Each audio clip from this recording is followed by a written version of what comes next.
It's your favorite YouTube dealer. I appreciate you guys for stopping in. I just happened to see that some new MGK dropped, and we got to dive into it because I think this man is extremely talented. I love everything that he's done, whether it's the pop punk stuff, the rap stuff. Like, I'm pretty much here for all of it. I just think that he's an extremely great musical talent, and I like diving into some of this music. I seen that he got like some kind of a crazy tattoo recently. Like, it's just like all black. Like it's I don't even know how to explain it. This man is wild for that because first of all, that shit had to hurt. Like, there's no way that that did not hurt to fill in all of that. Oh, I ain't even got my first tattoo, and I need to get one still because this past summer when we raised money for my new PC, it was one thing that I said I would do. I'd get Dwayne TV tatted on me, so I've got to do that. I know I've been slacking, and at least I acknowledge it. I gotta get myself out there. I'm a little bit nervous, and this man out here getting crazy tattoos. So hey, shout out to him for having the balls to do it. But let's dive into this. It's called "Don't Let Me Go."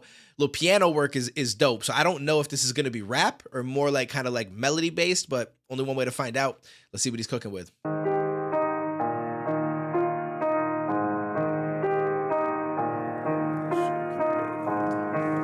I love pianos.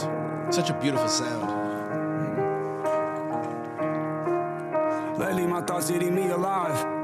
Laid in the bed thinking maybe that hate will finally go away if I'm not alive. Wish I didn't listen, just like I wish they would understand me one time.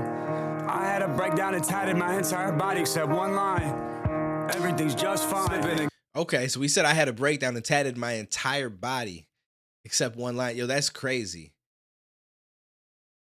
So is that, and that's the thing I guess I've heard because, like I said, I've not had tattoos myself, but some people get tattoos because that pain, that you know what I'm saying, like that feeling that you get from it, it's a distraction from your emotions and stuff. It feels good. People get addicted to getting tattoos for reasons like that, and so I hope that he's doing well because that's definitely like my man went through some shit getting that tattoo. He had to have. Thoughts eating me alive.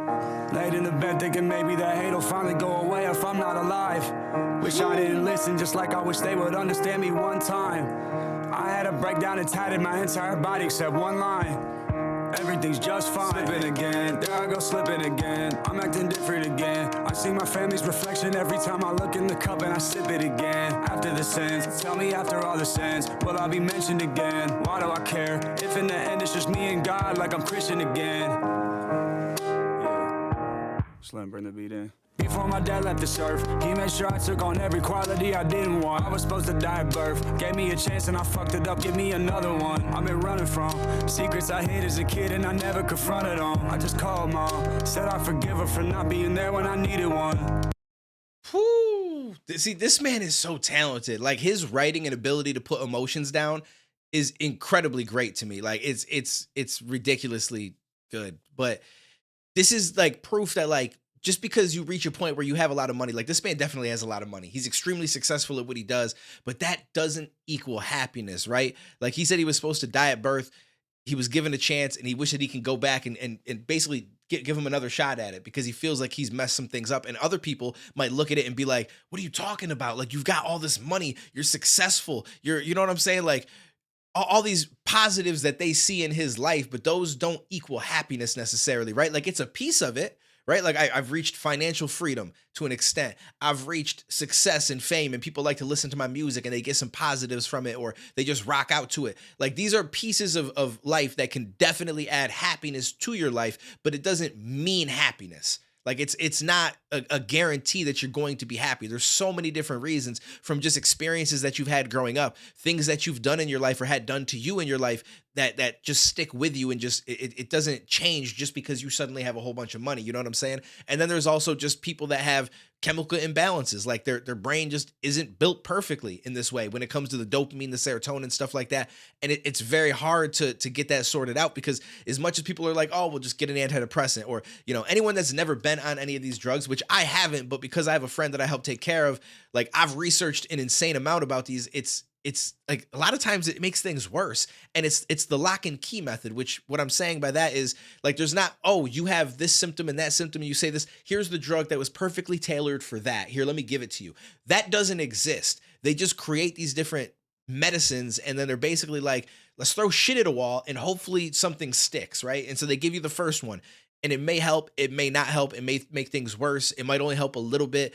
And if it helps even a little bit and you say, oh, it's kind of help, then they're like, all right, we're just gonna stick with it. But there might be something better for you out there. But then also you might switch to something else and suddenly it makes everything worse.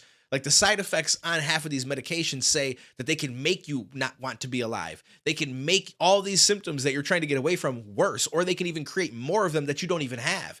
And that's like the gamble that you take to try to get away from the feeling that you're having. And it's just such a complex thing. Like we really don't understand a lot of the brain that much. And what we do understand, we don't really know how to make anything better, right? Like emotions are one of the most complex and nuanced things in life, and you can't just magically fix it. It just doesn't work that way. So there's so many different slices to life that add to that happiness or that sadness or that, you know what I'm saying? And some of them can be helped with medication if you find the right medication. A lot of them can't be. And a lot of it is therapy and trying to just get a better understanding of yourself and where you've been. And you know, there's so much that goes into it, and it's crazy because a lot of people that make really amazing music or just do dope art in any fashion or form, like I feel like a lot of them tend to be struggling in some way, right? Especially the ones that are able to express themselves and you're able to relate and be like, you know what, I've been through that and shit like that. Like it's I don't know, it's almost like it just goes hand in hand, right? Like the creativity and the art and the ability to just do great things on that side of stuff and having some kind of an issue. It just seems like it happens more often than it doesn't with these artists, and it's really, really sad. I'm coming back, just let me go. I'm coming back, just let me go, yeah. I'm coming back, just let me go.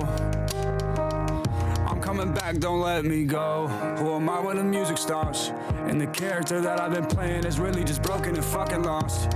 I swear I've been telling you over and over again in all of these songs, but they don't hear nothing I'm writing cause they're too busy trying to write me off. And they go on and on and on. It's funny cause if we just sat and talked, you'd see that it's just hard for me to be vulnerable cause I blocked it off. I got trust issues. Growing up, no one was there to hear what I thought.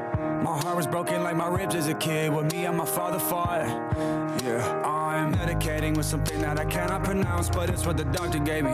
Rehab patient with a pen and some paper, the psychiatrist keeps evaluating. How can I live with the fact that my hand wasn't on her stomach when we lost a baby? I don't got no one to turn to cause everyone's dead in my life that was trying to raise me.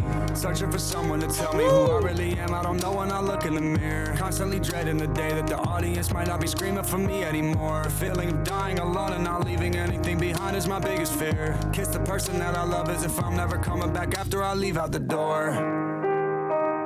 I'm coming back, just let me go. Yo, this shit is powerful.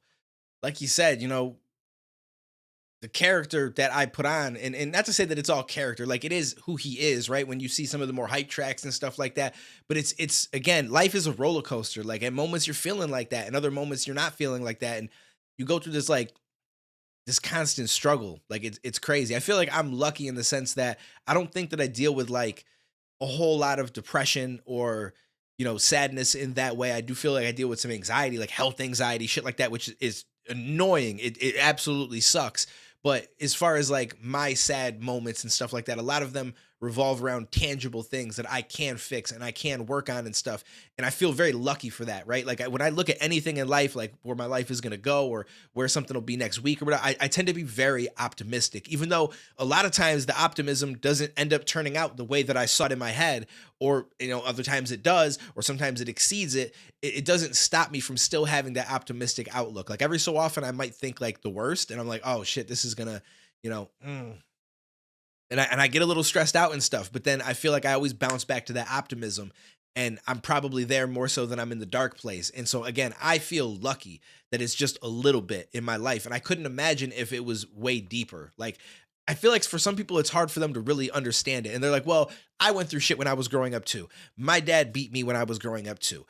You know, this, that, and the third, but you got to understand that first of all, we're all different, right? Everybody is very different. Just because you may have had what you believe to be a similar experience to somebody else doesn't mean that you're both going to turn out the same way, because we're all unique. We're all different in our own ways. And there's so much, again, nuance and little things to each person's life where it's like, okay, two people may have been beaten by their fathers, but there's so much different stuff that surrounds that regarding the entire family, the mother, like there's so many different things that go into it that it's like you're not going to be the same as the other person. You can't like disregard how they feel about it and how it's affected them later in their life the same way that it's affected you, right? Like you should just consider yourself lucky then if you're still turning out well and stuff like that, because some people go through that shit and it's like they never get to fully become the person that they probably would have become because their mind just gets pushed in a whole different direction during the stage when it's developing, when you're becoming the person you're meant to be, when you're learning how to be confident and how to, have these different,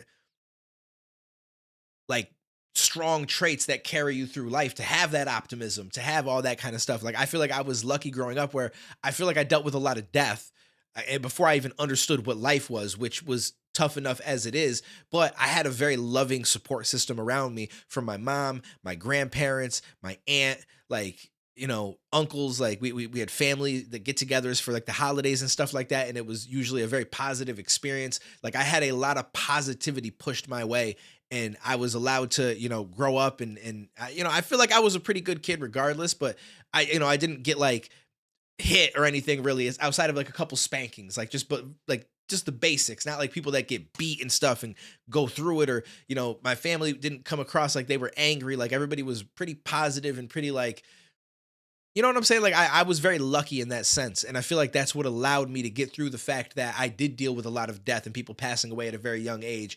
My first funeral being my father when I was 4. And you know what I'm saying? And this shit could have changed me in a really bad way. And maybe in some ways it has to an extent, but I feel like all the love that I got and all the support and everything really carried me, right? And not everybody is lucky enough to have that. And it's just, I don't know. When I think about it, it's kind of sad, man. Like it really is. And I think of different people, like my friend that I help take care of that's on medication and stuff, and how their mom was a horrible person and still is. And they're a big part of the reason why they're dealing with some of the different issues that they have in their head today, right? Now, some of it might have been genetic, some of it, because her father had like serious I forget what they call it now, major depressive disorder or something like that. Like he dealt with certain things that I'm sure ended up unfortunately getting passed down to her genetically. But then there was also the fact that her mom would like lock her in her room when she was 3 years old so she can go out and party. And she would wake up not able to get out of her room, crying, calling for her mom. No one's there. Like as a kid, you know what that does to your brain? Like it changes you. Like it alters the way that you're going to perceive things.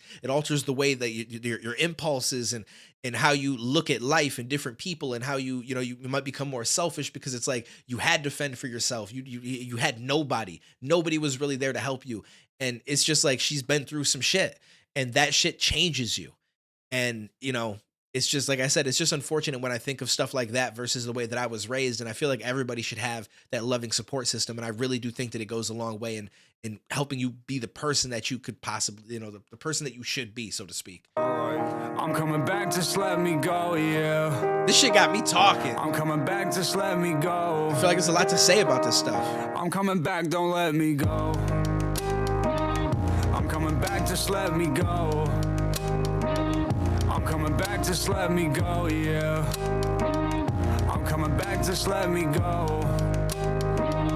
I'm coming back, don't let me go.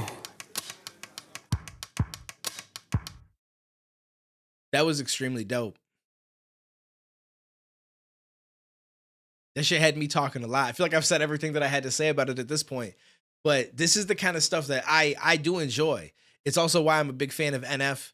And I like this side of MGK. I wish that he didn't have to put this kind of stuff out. I wish that this wasn't the way that he felt. Like it's like, okay, I love to get this music because it is something that I feel like, again, I can't relate to on the same level he can, but I can understand it, especially from people that I help out and support's point of view, and you know what I'm saying, and what people go through and stuff like that. And I feel like I deal with a lot of empathy in my life. Like I'm a very empathetic person, so it's easy for me to put myself in someone else's shoes, and it hurts to do so at times, but at the same time, again, like I said, I'm very thankful that that's the least of it. Like I'm not actually going through a lot of these things that a lot of people are. So I'd rather be the person that's putting myself in their shoes and trying to support them and trying to back them and everything like that than the person that's actually going through it. And I just wish the best for people that are dealing with a lot of struggles and stuff like this.